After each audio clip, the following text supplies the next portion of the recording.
സാഗരമധ്യത്തിൽ പെട്ടു ഞാൻ ഉഴലുമ്പോൾ, ദുഃഖത്തിൻ സാഗരമധ്യത്തിൽ പെട്ടു ഞാൻ ഉഴലുമ്പോൾ, നൗകയുമായി നാഥ വന്നിടണേ, ഒരു കര നീ എത്തിച്ചിടണമേ.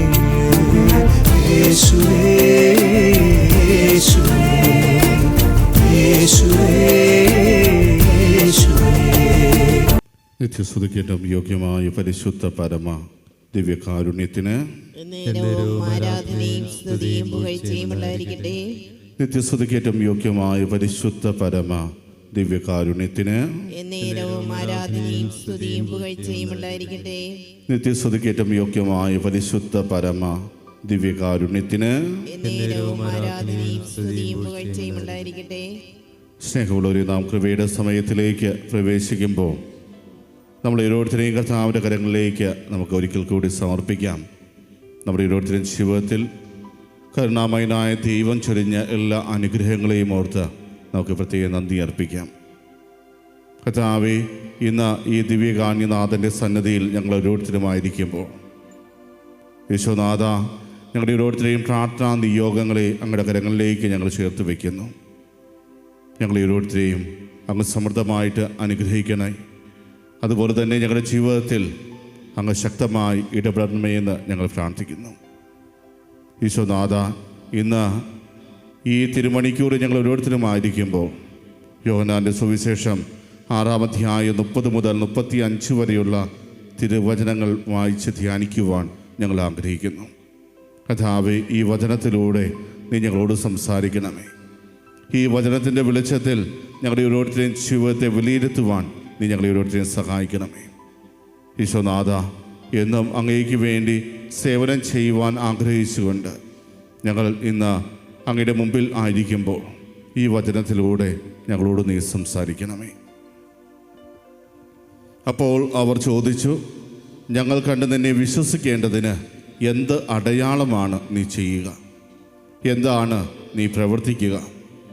അവിടുന്ന് അവർക്ക് ഭക്ഷിക്കാൻ സ്വർഗത്തിൽ നിന്ന് അപ്പം കൊടുത്തു എന്ന് എഴുതപ്പെട്ടിരിക്കുന്നത് പോലെ ഞങ്ങളുടെ പിതാക്കന്മാർ മരുഭൂമിയിൽ വച്ച് മന്ന ഭക്ഷിച്ചു.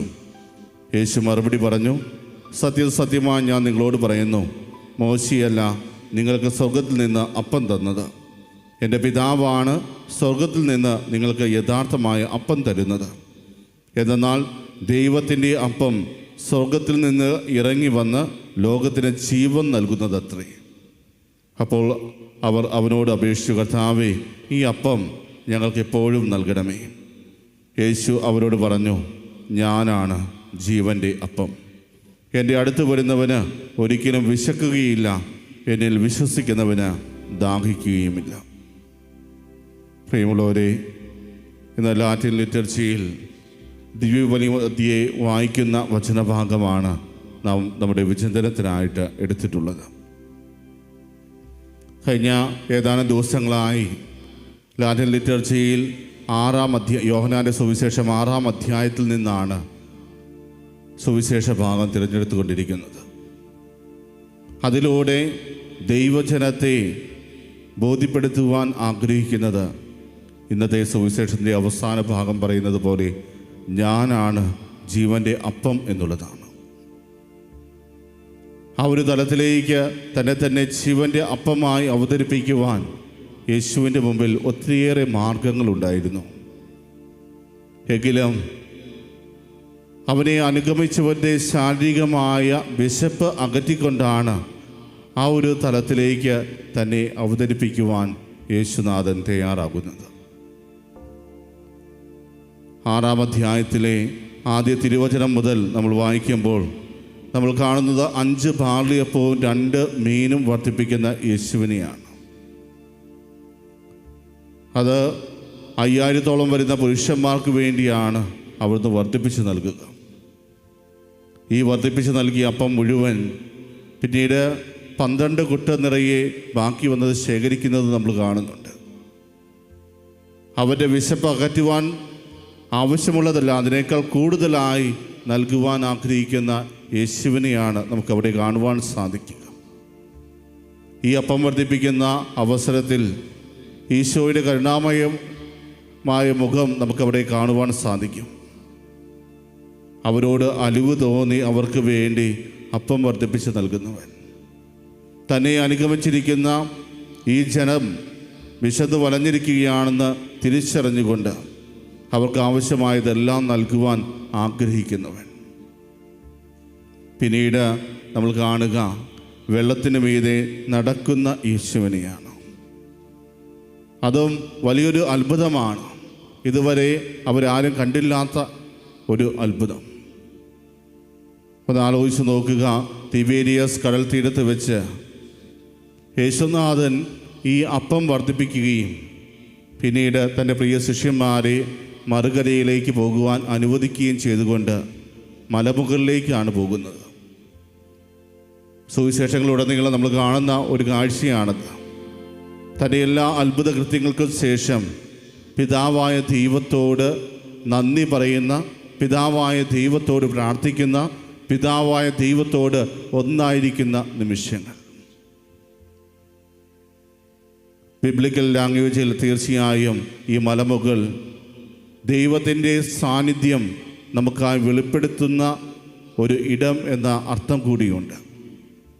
അതിനാൽ തന്നെ തൻ്റെ ജീവിതത്തിൽ താൻ പ്രവർത്തിച്ച ഓരോ അത്ഭുതങ്ങൾക്ക് ശേഷവും യേശുനാഥൻ മലമുകളിലേക്ക് കയറിപ്പോയി അവിടെ തനിയെ ഇരുന്ന് പ്രാർത്ഥിക്കുന്നു എന്ന് പറയുമ്പോൾ അവൻ ദൈവ സാന്നിധ്യത്തിലായിരുന്നു എന്നാണ് നാം മനസ്സിലാക്കേണ്ടത്. അവിടെ ദൈവ സാന്നിധ്യത്തിലായിരിക്കുന്ന അവസ്ഥയിൽ പോലും തൻ്റെ പ്രിയ ശിഷ്യന്മാരെക്കുറിച്ച് കൂടുതലായി ചിന്തിക്കുന്ന യേശുവിനെ നമുക്ക് കാണുവാൻ സാധിക്കും. അവരെ പ്രത്യേകമായി പരിഗണിക്കുന്ന, അവരുടെ യാത്രകൾ സൂക്ഷിച്ച് വീക്ഷിക്കുന്ന ഒരു ഗുരുനാഥനെയാണ് നമുക്കവിടെ കാണുവാൻ സാധിക്കുക. തൻ്റെ ശിഷ്യന്മാർ അവിടെ സുരക്ഷിതരാണോ?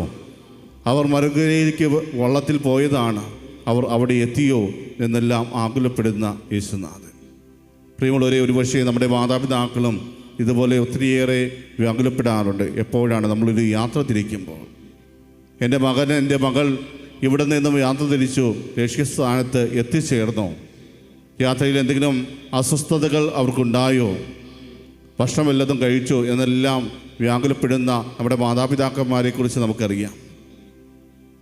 യേശുനാഥനും തീർച്ചയായും തൻ്റെ പ്രിയ ശിഷ്യന്മാരെക്കുറിച്ച് ആ ഒരു ചിന്തയുണ്ടായിരുന്നു. അതുകൊണ്ട് തന്നെയാണ് അവർ അപകടത്തിലാണ് എന്ന് തിരിച്ചറിഞ്ഞ ആ നിമിഷം കടലിന് മീതെ നടന്ന് അവരുടെ അടുക്കളയിലേക്ക് അവനെത്തിയത്. ഒന്നും മറുത്തൊന്നും ചിന്തിച്ചില്ല. താൻ ഈ ഒരു അവസ്ഥയിൽ അവരുടെ ഇടയിലേക്ക് വരികയാണെങ്കിൽ അവർ തന്നെക്കുറിച്ച് എന്താണ് ചിന്തിക്കാൻ പോകുന്നത് എന്ന് പോലും ഗൗനിക്കാതെ അവൻ ആ വെള്ളത്തിന് മുകളിലൂടെ ആ വള്ളത്തിലേക്ക് നടന്നെടുത്തു. ശിഷ്യന്മാർ ഒത്തിരിയേറെ ഭയന്ന് വിറച്ചിരിക്കുകയായിരുന്നു. ആ കടന്നു വരുന്നത് ഭൂതമാണോ എന്ന് പോലും ചിന്തിച്ചു പോയ നിമിഷങ്ങളിൽ കർത്താവ് അവരോട് പറയുന്നുണ്ട്, ഭയപ്പെടേണ്ട, ഇത് ഞാനാണ്. അവരുടെ മനസ്സിലുദിച്ച എല്ലാ ഭയത്തിൻ്റെ ചിന്തകളെയും പൂർണ്ണമായി എടുത്തു മാറ്റുന്ന ഒന്നായിരുന്നു അത്. ഭയപ്പെടേണ്ട, ഇത് ഞാനാണ്. പ്രിയമുള്ളവരെ, അത് കർത്താവാണ് എന്ന തിരിച്ചറിവിൽ അവർ സന്തോഷിച്ചപ്പോൾ അവർക്ക് സുരക്ഷിതമായി ആ ലക്ഷ്യസ്ഥാനത്ത് എത്തിച്ചേരുവാൻ സാധിച്ചു. പിന്നീട് ഇതറിയുന്ന ജനം യേശുവിനോട് ചോദിക്കുന്നുണ്ട്, എപ്പോഴാണ് നീ ഇവിടെ എത്തിയത്? കാരണം അവിടെ ഒരു വള്ളം മാത്രമേ ഉള്ളൂ എന്ന് അവർക്കറിയാമായിരുന്നു. അതിനാൽ തന്നെ അവൻ എപ്രകാരമാണ് എത്തിയത് എന്ന് അവർക്കറിയണമെന്ന ആഗ്രഹമുണ്ട്. കാരണം ഒരു അത്ഭുതം സംഭവിക്കാതെ ഒരിക്കലും യേശുവിന് മറുകരയിലെത്തുവാനുള്ള സാധ്യതകളില്ല. അതിനെല്ലാം ശേഷം യേശുനാഥനോട് അവർ ഓരോ കാര്യങ്ങൾ ചോദിക്കുമ്പോൾ ദൈവഹിതമനുസരിച്ച് ജീവിക്കാൻ ഞങ്ങൾ എന്താണ് ചെയ്യേണ്ടത് എന്നൊരു ചോദ്യം അവർ ചോദിക്കുന്നുണ്ട്. അത് അവരുടെ ജീവിതത്തിന് വേണ്ടിയില്ല, മറിച്ച് എന്തെങ്കിലും ചോദിക്കണമല്ലോ എന്ന ആഗ്രഹത്തോടു കൂടിയാണ് അവർ ആ ചോദ്യം ചോദിച്ചത്. അവിടെ യേശുനാഥൻ പറഞ്ഞ മറുപടി എന്തായിരുന്നു? ദൈവഹിതം എന്താണെന്ന് കൃത്യമായിട്ട് അവർക്ക് മനസ്സിലാക്കി കൊടുക്കുന്ന ഒരു മറുപടിയാണ്. കാരണം അവൻ അയച്ചവനിൽ വിശ്വസിക്കുക. അതാണ് യേശുനാഥൻ അവരോട് ആ നിമിഷം പറഞ്ഞു കൊടുക്കുന്നത്. നിങ്ങൾക്ക് വിശ്വസിക്കുവാൻ ബുദ്ധിമുട്ടുള്ള ഒരു കാര്യം, അത് വളരെ വ്യക്തമായി യേശുനാഥൻ അവർക്ക് പറഞ്ഞു കൊടുക്കുന്നു. അവൻ അയച്ചവനിൽ നിങ്ങൾ വിശ്വാസമർപ്പിക്കുക. പിന്നീട് നമ്മൾ കാണുന്ന വചനഭാഗം ഇതാണ്. ഇവിടെ യേശുവിനെ സമീപിച്ചുകൊണ്ട് അവർ എന്താണ് പറയുന്നത്? ഞങ്ങൾ കണ്ടത് നിന്നെ വിശ്വസിക്കേണ്ടതിന് എന്ത് അടയാളമാണ് നീ ചെയ്യുക? എന്താണ് നീ പ്രവർത്തിക്കുക? ഇവരുടെ മുമ്പിൽ പ്രവർത്തിച്ച ഈ അടയാളങ്ങളും അത്ഭുതങ്ങളും അവർക്ക് മതിയാകുന്നില്ല, അല്ലെങ്കിൽ അത് അടയാളങ്ങളും അത്ഭുതങ്ങളുമാണെന്ന് അംഗീകരിക്കുവാൻ അവർ തയ്യാറാകുന്നില്ല. മറിച്ച് വീണ്ടും വീണ്ടും അവനെ പരീക്ഷിക്കുവാൻ അവർ ചോദിച്ചു കൊണ്ടിരിക്കുകയാണ്. ഞങ്ങൾ കണ്ട് നിന്നിൽ വിശ്വസിക്കേണ്ടതിന് നീ എന്ത് അടയാളമാണ് പ്രവർത്തിക്കാൻ പോകുക? പ്രിയമുള്ളവരെ, എല്ലാ സൗകര്യങ്ങളും നേടിയിട്ടും ദൈവം നിരന്തരം അവരുടെ ജീവിതത്തിൽ പ്രവർത്തിച്ചിട്ടും അവരുടെ കൺമുമ്പിൽ ഒത്തിരിയേറെ അത്ഭുത കൃത്യങ്ങൾ കണ്ടിട്ടും വിശ്വസിക്കുവാൻ തയ്യാറാകാതെ, ദൈവത്തിൻ്റെ മുമ്പിൽ തങ്ങളുടെ ഹൃദയം തുറക്കുവാൻ തയ്യാറാകാതെ പോകുന്ന ഒരു ജനതയാണ് നമുക്കവിടെ കാണുവാൻ സാധിക്കുക. എന്തു വന്നാലും ഞങ്ങൾ വിശ്വസിക്കാൻ പോകുന്നില്ല. അതുകൊണ്ട് തന്നെ തങ്ങളുടെ വിശ്വാസമില്ലായ്മയെ ന്യായീകരിക്കുന്ന വിധത്തിൽ പലതരം ചോദ്യങ്ങളിലൂടെ അവർ പ്രവർത്തിച്ചു കൊണ്ടിരിക്കുന്നു. പ്രിയമുള്ളവരെ, ഇവിടെ അവർ ഇപ്രകാരം ചോദിച്ചപ്പോൾ യേശു എന്താണ് പറഞ്ഞത്? അവിടുന്ന് അവർക്ക് ഭക്ഷിക്കാൻ സ്വർഗത്തിൽ നിന്ന് അപ്പം കൊടുത്തു എന്ന് എഴുതപ്പെട്ടിരിക്കുന്നത് പോലെ ഞങ്ങളുടെ പിതാക്കന്മാർ മരുഭൂമിയിൽ വെച്ച് മന്ന ഭക്ഷിച്ചു. യേശു മറുപടി പറഞ്ഞു, സത്യം സത്യമായി ഞാൻ നിങ്ങളോട് പറയുന്നു, മോശയല്ല നിങ്ങൾക്ക് സ്വർഗത്തിൽ നിന്ന് അപ്പം തന്നത്, എൻ്റെ പിതാവാണ് സ്വർഗത്തിൽ നിന്ന് നിങ്ങൾക്ക് യഥാർത്ഥമായ അപ്പം തരുന്നത്. അപ്പം വർദ്ധിപ്പിക്കുന്ന ആ സംഭവത്തിൽ അത് ഏറ്റെടുത്തവരാണിവർ, അത് ആസ്വദിച്ചവരാണ്, അവരെ വിശപ്പടക്കിയവരാണ്. എന്നിട്ടും അവർ യേശുവിനെ അംഗീകരിക്കുവാൻ തയ്യാറാകുന്നില്ല. ഇതുപോലെ മരുഭൂമിയിൽ വെച്ച് തങ്ങളുടെ പിതാക്കന്മാർ മന്ന ഭക്ഷിച്ചതെങ്കിൽ അത് ദൈവമാണ് നൽകിയതെന്ന് അവർക്ക് അംഗീകരിക്കുവാൻ പറ്റുന്നില്ല. അതുപോലെ ഒരു അത്ഭുതത്തോട് കമ്പയർ ചെയ്യുവാൻ പോലും തയ്യാറാകാതെയാണ് അവർ പ്രവർത്തിച്ചു കൊണ്ടിരിക്കുന്നത്. അവസാനം യേശുനാഥൻ അവരോട് പറയുകയാണ്, ഈ അപ്പം ഞങ്ങൾക്ക് നൽകണമേ എന്ന് അവർ പറയുന്നുണ്ട്. ദൈവത്തിൻ്റെ അപ്പം സ്വർഗത്തിൽ നിന്നിറങ്ങി വന്ന് ലോകത്തിന് ജീവൻ നൽകുന്നതാണ് എന്ന് അവിടുന്ന് വെളിപ്പെടുത്തുമ്പോൾ, എങ്കിൽ അതൊന്ന് അനുഭവിക്കണം എന്നൊരു ആഗ്രഹം അവരിൽ ജനിക്കുക സ്വാഭാവികമായ ഒന്നാണ്. കാരണം തങ്ങൾ ഇതെല്ലാം പറഞ്ഞപ്പോഴും അവൻ പറയുന്ന കാര്യങ്ങളിൽ എന്തൊക്കെയോ പ്രത്യേകതയുണ്ട് എന്ന് തിരിച്ചറിഞ്ഞതുകൊണ്ടാണ്, എങ്കിൽ അങ്ങനെയുള്ള ഒരു അപ്പം നീ ഞങ്ങൾക്ക് നൽകണമേ എന്ന് അപേക്ഷിക്കുവാൻ അവരെ പ്രേരിപ്പിക്കുന്നത്. പ്രിയമുള്ളവരെ, അവിടെ യേശുനാഥൻ തന്നെ അവർക്ക് വെളിപ്പെടുത്തുകയാണ്. ഞാനാണ് ജീവൻ്റെ അപ്പം. എൻ്റെ അടുത്ത് വരുന്നവന് ഒരിക്കലും വിശക്കുകയില്ല, എന്നിൽ വിശ്വസിക്കുന്നവന് ദാഹിക്കുകയുമില്ല. പ്രിയമുള്ളവരെ, ആ യഥാർത്ഥ അപ്പമാണ് ഇന്ന് ഈ അൾത്താരയിൽ നമ്മുടെ മുമ്പിലായിരിക്കുക. നമുക്ക് വേണ്ടി ഒരു ഗോതമ്പപ്പമായി തീർന്നവൻ, ഈ ലോകം മുഴുവനും വേണ്ടി ഒരു ഗോതമ്പപ്പമായി തീർന്നവൻ. എന്നാൽ എല്ലാ അൾത്താരയിലും ഈ അപ്പം അർപ്പിക്കപ്പെടുന്നുണ്ട്. എന്തിനു വേണ്ടിയാണ്? നമുക്ക് വേണ്ടി പകുത്തു നൽകുവാൻ, നമുക്ക് വേണ്ടി മുറിക്കപ്പെടുവാൻ, നമുക്ക് വേണ്ടി നമ്മുടെ ഉള്ളിലേക്ക് കടന്നു വരുവാൻ. പ്രിയമുള്ളവരെ, ഈ അപ്പത്തിൻ്റെ മുമ്പിൽ നമ്മൾ ഓരോരുത്തരും നമ്മുടെ വിശ്വാസം ഏറ്റു പറയണം. ഈ അപ്പത്തിന് മുമ്പിൽ നമ്മുടെ വിശ്വാസം ഏറ്റു പറയുമ്പോൾ അവൻ നമുക്ക് വേണ്ടി സഹിച്ച ത്യാഗങ്ങൾ നമ്മൾ തിരിച്ചറിയണം. അവൻ നമുക്ക് വേണ്ടി ഏറ്റെടുത്ത പീഡാസഹനങ്ങളെക്കുറിച്ച് നമ്മൾ തിരിച്ചറിയണം. അത്ഭുതങ്ങളും അടയാളങ്ങളും പ്രവർത്തിച്ചിട്ടും അന്ന് അവിടെ ഉണ്ടായിരുന്ന ജനത അവനെ അംഗീകരിക്കുവാൻ തയ്യാറാകാതിരുന്നപ്പോൾ, ഇന്ന് ഈ ലോകം മുഴുവൻ്റെയും നന്മയ്ക്കുമായി, ഇന്ന് ഈ ലോകം മുഴുവനെയും നേടിയെടുക്കുവാൻ വേണ്ടി ഇന്ന് ഒരു ഗോതമ്പപ്പമായി അവൻ ഈ അൾത്താരയിലേക്ക് കടന്നു വന്നിട്ടുണ്ടെങ്കിൽ, പ്രിയമുള്ളവരെ, അവൻ നമ്മളെ എത്രയധികമായി സ്നേഹിക്കുന്നു എന്ന് തിരിച്ചറിയുക. നമ്മുടെ ജീവിതത്തെ നിരന്തരം പ്രവർത്തിച്ചു കൊണ്ടിരിക്കുന്ന ആ നല്ലവനായ കർത്താവ് ഒത്തിരിയേറെ അടയാളങ്ങളും അത്ഭുതങ്ങളും നിരന്തരം നമ്മുടെ ജീവിതത്തിൽ പ്രവർത്തിച്ചു കൊണ്ടിരിക്കുമ്പോഴും അതൊന്നും തിരിച്ചറിയാതെ നമ്മൾ വീണ്ടും വീണ്ടും അവരിൽ നിന്നും അടയാളങ്ങൾ ചോദിക്കുന്നുണ്ടെങ്കിൽ നമ്മളും അന്ന് യേശുവിൽ വിശ്വസിക്കാത്തവരും തമ്മിൽ യാതൊരു വ്യത്യാസവുമില്ല.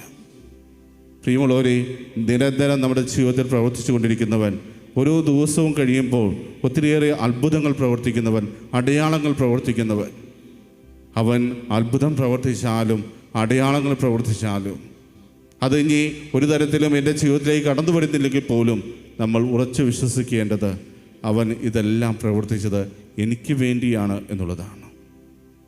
പ്രിയമുള്ളവരെ, ഇന്ന് ഈ ഗോതമ്പപ്പമായി നമ്മുടെ മുമ്പിലേക്ക് അവൻ കടന്നു വരുമ്പോൾ ആ കരുണാമയനായ ദൈവത്തെ ഓർത്ത് നമുക്ക് നന്ദി പറയാം.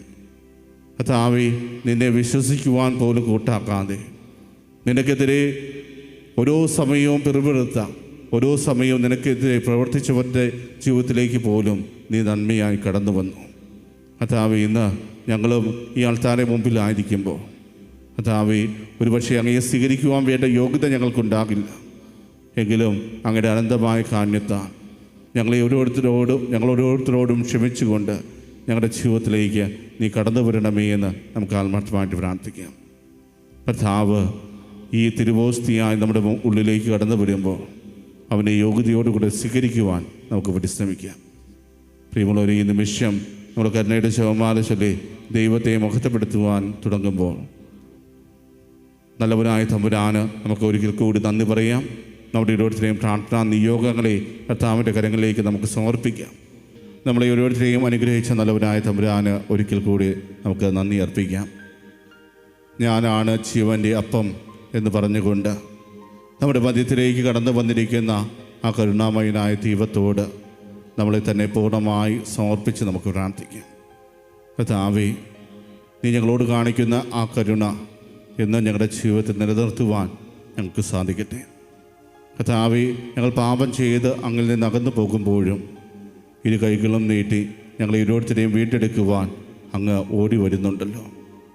ആ കരുണയോർത്ത് ഞങ്ങൾ അങ്ങേക്ക് നന്ദി പറയുന്നു.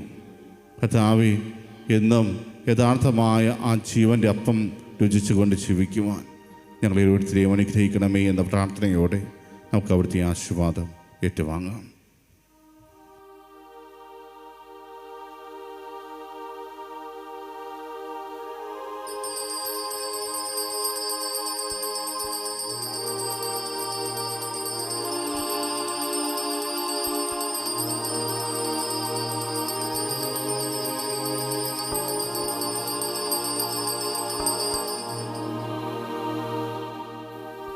പരിശുദ്ധ പരമമാ ദിവ്യകാരുണ്യമേ,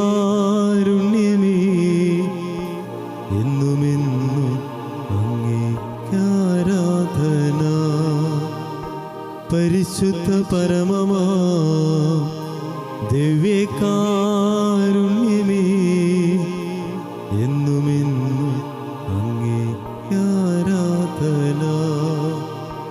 പരിശുദ്ധ പരമമാ ദിവ്യകാരുണ്യമേ,